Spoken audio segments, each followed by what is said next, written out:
Welcome to the course on bootstrap 5। इस video में हम बात करेंगे कि हम HTML के अंदर बूटस्ट्रैप को किस तरह से ऐड करते हैं और इसके साथ हम बात करेंगे कि बूटस्ट्रैप की जो डॉक्यूमेंटेशन है उसको हमने किस तरह से जो है वो यूज करना है किसी भी चीज को देखने के लिए। तो सबसे पहले हम बात करते हैं कि हम बूटस्ट्रैप को HTML फाइल के अंदर किस तरीके से जो है वो ऐड कर सकते हैं। बूटस्ट्रैप को HTML के अंदर ऐड करने के जो है वो दो तरीके हैं। सबसे पहला तरीका है कि यूजिंग CDN। उसके बाद दूसरा तरीका है कि इसको हम डाउनलोड करके अपने प्रोजेक्ट के अंदर जो है वो इंक्लूड कर लें। तो हम ये दोनों तरीके जो है वो देखेंगे। तो उसके लिए मैं अपने सबसे पहले अपने ब्राउजर में चला जाता हूँ। तो मैं यहाँ पे सबसे पहले सर्च करूंगा बूटस्ट्रैप 5 एंड देन मैं यहाँ पे जो पहला लिंक आएगा इसको जो है वो यहाँ से ओपन कर लूंगा एंड देन यहाँ पे उसके बाद ये बूटस्ट्रैप के लिंक के ऊपर जो मैं क्लिक करूंगा तो यहाँ पे डाउनलोड का बटन आपको जो है वो नजर आ जाएगा। तो सबसे पहले हम देखेंगे कि हम इसको किस तरह से डाउनलोड करके अपने प्रोजेक्ट के अंदर जो है वो इंक्लूड कर सकते हैं। तो मैं यहाँ डाउनलोड के ऊपर जो है वो क्लिक करूंगा तो यहाँ पे हमारे पास जो है वो दो तरह की फाइल जो है वो आ जाएंगी। तो एक है कंपाइल्ड CSS और JS फाइल और एक है सोर्स फाइल।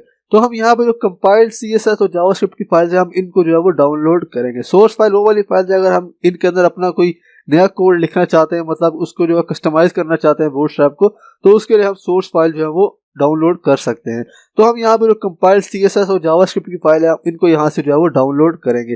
तो मैं यहाँ डाउनलोड पे जो है वो क्लिक करूंगा तो हमारी डाउनलोडिंग जो है वो स्टार्ट हो जाएगी। तो जैसे ही डाउनलोडिंग जो है वो स्टार्ट हो जाएगी तो मैं यहाँ पे ओपन फोल्डर के अंदर जाऊंगा। तो यहाँ पे जो है इसको सबसे पहले जो हम इसको जो है वो एक्सट्रैक्ट करेंगे। तो मैं यहाँ पे इसके ऊपर राइट क्लिक करके इसको जो है वो एक्सट्रैक्ट कर लूंगा इसी फोल्डर के अंदर एंड देन यहाँ पे हम इसको जो है वो ओपन कर लेंगे। तो हमारे पास यहाँ पे इसके अंदर जो है वो दो फोल्डर आ जाएंगे। हमारे पास एक फोल्डर जो है वो आ जाएगा CSS का और एक आ जाएगा जो है वो जावास्क्रिप्ट का। तो मैं यहाँ CSS वाले फोल्डर के अंदर जो है वो जाऊंगा तो यहाँ पे हमारे पास जो है वो हमें फाइल मिलेगी bootstrap.css। तो इसको मैं यहाँ से जो है वो कॉपी कर लूंगा। तो मैंने जहाँ पे अपना फोल्डर बनाया जिसके अंदर मैं इसको लेके जाना चाहता हूँ, मतलब कि हमारी HTML की फाइल है जहाँ पे, तो वो मैंने डेस्कटॉप के ऊपर जो एक फोल्डर बनाया था बूटस्ट्रैप 5 कोर्स के लिए। तो मैं यहाँ पे चला जाऊंगा देन यहाँ पे जो है वो इसको पेस्ट कर दूंगा। अभी हमने पहला तरीका जो है वो देख लिया। तो मैं इसको चेक करने के लिए अपने VS कोड के अंदर जाऊंगा। तो मैं यहाँ VS कोड के अंदर आ गया हूँ। तो यहाँ पे जो है हम चेक करेंगे कि हमारी जो बूटस्ट्रैप की फाइल है वो यहाँ पे ऐड हुई है कि नहीं। तो इसको इंक्लूड करने के लिए हम यहाँ पे लिंक टैग जो है उसको यूज करेंगे। तो हमारी फाइल का नाम है वो है bootstrap.css एंड देन मैं यहाँ पे इसको लाइव सर्वर के जरिए जो है वो ओपन कर लेता हूँ। तो मैं यहाँ पे क्लिक करूंगा ओपन विद लाइव सर्वर। तो यहाँ पे हमारी बूटस्ट्रैप आप देख सकते हैं कि ऐड हो गया। तो हमें इससे पता चलता है कि हमारा जो फॉन्ट होता है वो बूटस्ट्रैप ऐड करने से पहले जो है वो अलग होता है। तो मैं आपको ये चेक करवा देता हूँ। तो मैं इनको साइड बाय साइड जो है वो खोल लेता हूँ एंड देन यहाँ पे जो साइड मेन्यू इसको मैं यहाँ से बंद करूंगा एंड देन यहाँ पे 1 मिनट के लिए मैं इसको जो है वो इंक्लूड नहीं करता। तो आप देखेंगे कि हमारा जो फॉन्ट का स्टाइल है वो थोड़ा सा जो है वो चेंज हो जाएगा। तो यहाँ पे आप देख सकते हैं कि हमारा फॉन्ट का जो स्टाइल है वो यहाँ पे जो है वो चेंज हो गया। तो इसको मैं दोबारा से इंक्लूड करूंगा तो हमारा फॉन्ट का जो स्टाइल है वो यहाँ पे आप देख सकते हैं कि जो है वो चेंज हो गया है। ये है पहला तरीका जिसके जरिए से जो है वो हम बूटस्ट्रैप को जो है वो ऐड कर सकते हैं। तो अभी हम दूसरा तरीका देखते हैं कि हम दूसरे तरीके से किस तरह से बूटस्ट्रैप को जो है वो ऐड कर सकते हैं। तो उसके बाद दोबारा से अपने ब्राउजर में जो है चला जाऊंगा एंड देन यहाँ पे दोबारा से मैं यहाँ पे क्लिक करूंगा इसके ऊपर एंड देन यहाँ पे फिर हमें गेट स्टार्टेड के ऊपर जो है वो चले जाना है एंड देन मैं यहाँ पे जाऊंगा तो हमें यहाँ पे जो है वो लिंक्स जो है वो मिलेंगे जिनको कि हम CDN लिंक्स जो है वो बोलते हैं। CDN जो है स्टैंड्स फॉर है कंटेंट डिलीवरी नेटवर्क, जिसके जरिए से हमें कोई कंटेंट जो है वो एक नेटवर्क के जरिए जो है वो डिलीवर हो रहा होता है। तो यहाँ पे हमारे पास जो है वो डिफरेंट लिंक्स हैं।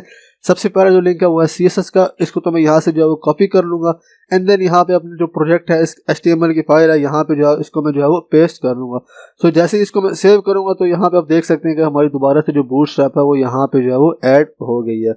इसके बाद यहाँ पे जावास्क्रिप्ट की जो फाइल्स हैं वो हम ऐड कर सकते हैं जब हमने कोई कंपोनेंट्स वगैरह यूज करना है जिसके अंदर जावास्क्रिप्ट जो है वो यूज हो रही है।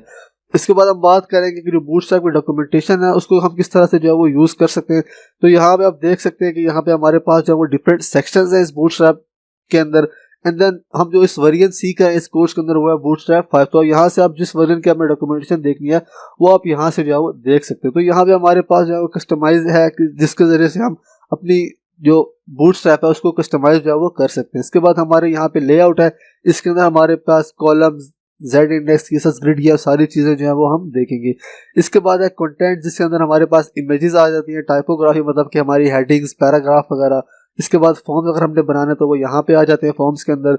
इसके बाद हमारे पास जो है वो कंपोनेंट्स पहले से वो बनी बनाई जो है वो चीजें होती हैं बूटस्ट्रैप के अंदर, जिसके अंदर हमारे पास यहाँ पे आप देख सकते हैं कि हमारे पास यहाँ पे नेविगेशन बार है, हमारे पास अगर हमें कार्ड्स चाहिए बटन्स चाहिए तो वो सारी चीजें इसके अंदर जो है वो पहले से बनी है। इसके बाद यूटिलिटीज क्लास है जिसके अंदर हमारे पास बॉर्डर्स है, कलर्स हैं, डिस्प्ले वगैरह, फ्लोट, ओपेसिटी वगैरह, पोजीशन, वो सब कुछ इस यूटिलिटी के अंदर जो है वो आता है। इसके बाद हेल्पर है जिसके अंदर हमारे पास क्लियर फिक्स, जो कि जब हम फ्लोट लगाते हैं तो उसके लिए हमें क्लियर फिक्स जो है वो यूज़ करना पड़ता है, लेकिन जो फ्लोट है वो आजकल इतना ज़्यादा यूज़ जो है वो नहीं होता। इसके बाद यहाँ पे एक्सटेंड, इसके अंदर जो है वो आइकन्स वगैरह अगर हमने यूज़ करने बूटस्ट्रैप के, तो वो भी जो है वो हम यूज़ कर सकते हैं। तो जो बूटस्ट्रैप की डॉक्यूमेंटेशन है वो बहुत ही इंपॉर्टेंट है, क्योंकि हमें हर चीज़ जो है वो याद करने की जो है वो ज़रूरत नहीं है। तो हमें जब भी कोई चीज़ बनानी हो तो हम बूटस्ट्रैप की डॉक्यूमेंटेशन पे आके देख सकते हैं कि ये चीज़ जो है वो किस तरह से जो है वो बनेगी। तो आई होप कि आपको जो कॉन्सेप्ट मैंने समझाएं कि बूटस्ट्रैप को किस तरह से ऐड कर सकते हैं, एक है कि हम डाउनलोड करके उसको ऐड कर सकते हो, दूसरा है कि हम यहाँ पर जो CDN के लिंक्स हैं इनको यहाँ से कॉपी करके अपने बूटस्ट्रैप के अंदर जो है वो ऐड कर सकते हैं। सो आई होप कि आपको ये कॉन्सेप्ट समझ आ गया होगा। So see you in the next video.